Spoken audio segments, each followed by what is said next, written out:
Hello and welcome to this VJ Oncology podcast. We are a global, open access multimedia channel that brings you the latest clinical research updates in oncology. In this episode, we will be discussing current affairs in global breast cancer care and practices. Andre Ilbawi of the World Health Organization starts off by addressing the issue of optimizing breast cancer care in low and middle income countries, as well as the new global breast cancer initiative launched by the World Health Organization. This is a very important point of reality. As many of us know, this pandemic has impacted us in multiple dimensions: personal, professional, emotional. For breast cancer patients, it has not been an easy past year. The way the pandemic has impacted breast cancer care is similarly multidimensional. As a starting point, we know that access to what we call essential services have been disrupted. That means that hospitals may have beds that, instead of focusing on cancer, have to be diverted towards responding to the pandemic and the need to care for patients with the COVID virus. So as a result, hospitals may not be able to provide the same complexity and timeliness of cancer care as they had been in the past. Similarly, patients had fears, either that the hospitals weren't safe, primary care providers couldn't be visited, and that also resulted in delays. As a subset of that fear, we also know that for many women, they weren't able to physically get to hospitals. It could be because of quarantine measures, lack of availability of public transportation, or simply a lack of financial access. And this added to the complexity of ensuring that women with cancer and women with breast cancer are able to get to a hospital or to a clinic to receive the care that they need. We have also seen that women with cancer broadly, and perhaps, although we aren't 100% certain of the effect, there is a biological interface between the virus itself and people who are receiving cancer care.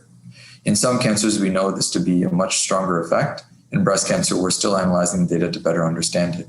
But there is a biological interface between the virus itself and cancer patients, particularly those that are immunosuppressed. So with this complex set of interfaces, we know that breast cancer care has been impacted globally. Some countries, though, have been able to respond, and that is an important message, that in fact, some mitigation measures, as we call them, have been successful. Whether that's the government getting involved to help women get to clinics through a navigation network, whether it is awareness programs to advise women with cancer, look, it is okay to continue in your cancer care, to be reassured, to visit your primary care provider, increased use of telemedicine and telehealth. There have been successful mitigation strategies. At WHO, we have been analyzing the impact of COVID on cancer care. Countries have reported that as many as 50% of them have experienced a partial disruption of cancer services. We've also looked in the peer-reviewed literature to better understand what are some of the precise ways that breast cancer care is being impacted, and also looking at strategies to understand how can the community respond. We've been pleased to publish on those papers and are now working on models to help governments plan for a response. As we look to build back better, an important concept here is that we can learn from the lessons of COVID to better understand how can we care for cancer patients? How can we avoid those delays or interruptions in therapy? They have been more common during the COVID pandemic, but it has also been true that they exist for certain high-risk or vulnerable populations even before the pandemic.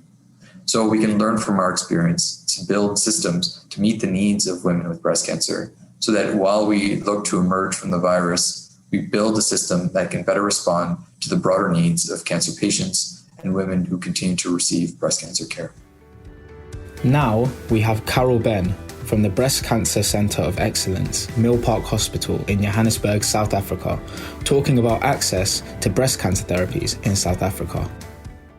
Firstly, I think that you guys have done an amazing job with the online. I've been keeping up with the online lectures. Obviously, we're all missing sitting and having a sasha tort and relaxing and some coffee and interacting with people.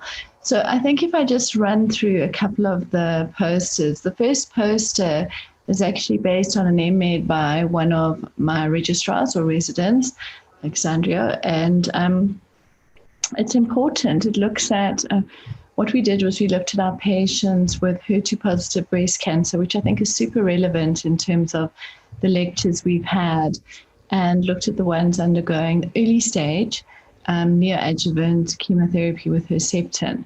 And the relevance is our data basically mimics what everyone's seeing throughout the world, that you are seeing the ERPR negatives, HER2 positives, and we're looking not at dual therapy, but just with Herceptin, who has a PCR and who doesn't have a PCR. And obviously we see with the triple positives less complete pathological response than the ER positive PR negatives or ERPR negatives and high KIs. And I think it's hugely relevant in our South African scenario because our patients don't have access in the government setting to Herceptin in the neoadjuvant. So it's an early stage disease. They prefer us to operate on the patient first and then give Herceptin afterwards. And when you look at the data, we really want access to our state patients to have Herceptin or one of the biosimilars in a neoadjuvant setting. So I think it's a super relevant poster. Obviously in my private unit, which is where the data comes from, we basically treat as you do through the rest of the world. And what we are looking forward to is utilizing more dual therapy in the neoadjuvant setting. So hopefully in a year or two, we can present that PCR data, which I think would be excellent. I've got a good couple of patients currently who are going to have dual therapy and with their neoadjuvant treatment. So that was the first one. Professor Rappaport is really the person to speak to in this country around triple negative breast cancers, and I'm sure you're going to interview him. And together we put together a really nice poster looking at, again, PCR in our triple negative breast cancer patients. And we've been keeping in touch with what's happening in the rest of the world. And it would be nice, basically our primary oncology treatment would be TAC with Neulasta and with close ultrasound follow-up every 2 cycles of chemotherapy. And what we see is that, again, the patients that do well do really well. What we've got happening at the moment with our pathologists is we are upfront looking at the core biopsies and documenting what the TILs are, tumor infiltration lymphocytes, and the patients with high levels of those obviously seem to do better. And it would be nice, instead of the ones that don't respond so well, moving them on to a platinum-based, is to look at other treatments, PD-L1s, etc. So I think that's very, very important. At last, we have Cynthia Villarreal Garza from the Mexican National Cancer Institute and Tecnológico de Monterrey, Mexico, speaking about the prescribing practices of endocrine therapy for premenopausal breast cancer patients in Mexico. It is well known that endocrine therapy is an essential component on the management of hormone-sensitive breast cancer, which accounts approximately of 70% of all breast cancer cases. An aspect that warrants consideration when exploring the current use of endocrine therapy is the physician's prescribing practices. And to date, there is limited data in the literature regarding physicians' adherence to guideline-endorsed endocrine therapy prescription, the barriers encountered for prescribing the standard of care, and the regimens that are ultimately administered. So the main objective of this study was to address this gap in knowledge regarding physicians' endocrine therapy prescribing practices.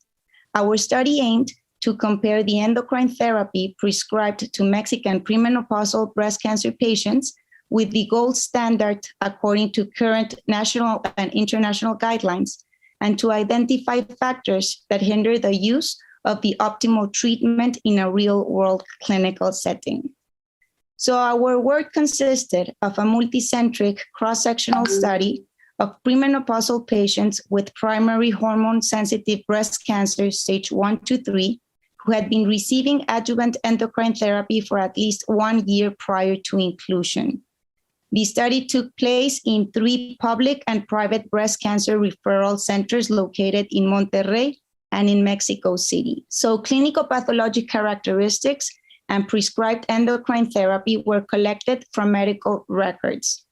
2 breast cancer oncologists then independently determined the endocrine therapy of choice for each patient according to national and international guidelines, specifically ASCO, ESMO, and NCCN guidelines. These two oncologists considered ovarian function suppression for patients who were less than 35 years, who had node involvement, or who had at least 2 or more high-risk characteristics, such as tumor size more than 2 centimeters, high histological grade, or high Ki-67. The key finding was that the gold standard of endocrine therapy was prescribed only in 62% of cases, while the remaining 38% should have undergone ovarian function suppression, but instead received only tamoxifen. Physicians' reasons for not recommending ovarian function suppression when it was part of the therapy of choice were: 1, considering it was not necessary,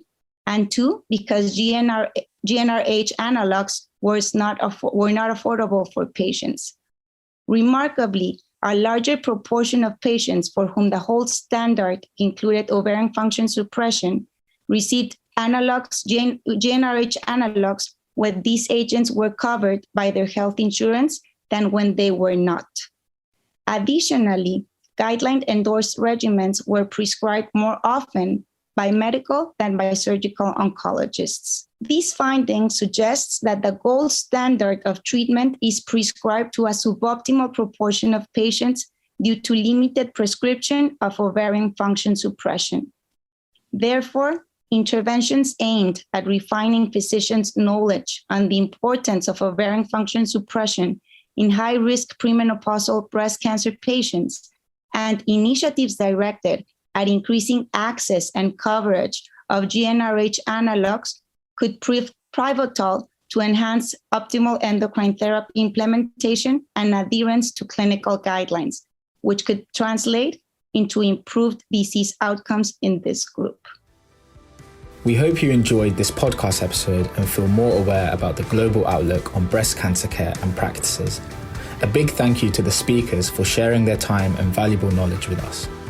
If you have any thoughts on today's discussion, be sure to share them with us on Twitter by following and tagging the handle @vjoncology. You can also visit our website, www.vjoncologycomposttypepodcastp9659 and hear the most up-to-date information from the experts themselves, as well as groundbreaking coverage in the field of breast cancer. Make sure to subscribe to VJ Oncology podcasts, which are available on Spotify, Apple, and Podbean.